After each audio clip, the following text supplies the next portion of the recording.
Yellowstone National Park. I see the fountain pen pot making mud.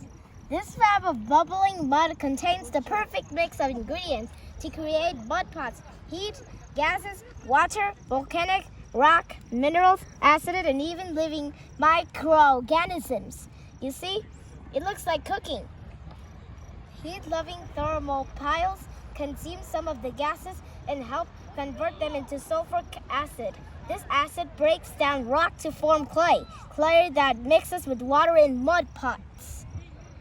So here's the recipe for mud pots. Heat derived from Yellowstone's volcano, hydrogen sulfide gas, water, thick layer of rhyolite, volcano rock, thermal piles, heat-loving microorganisms.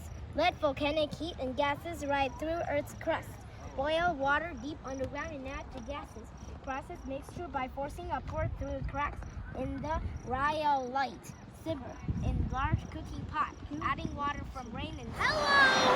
I am in the steamboat geyser. I see the steam. And I see the boiling water. It is flowing into the lake.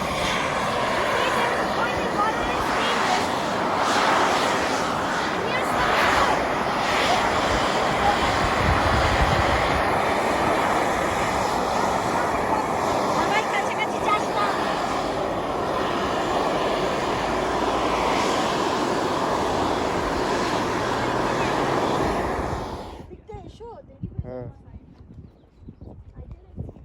Hello, I'm in the Yellowstone National Park, Black Sand Basin. I see the hot geyser. See, it looks like a boiling water, and it has some steam. It's like a steamboat geyser.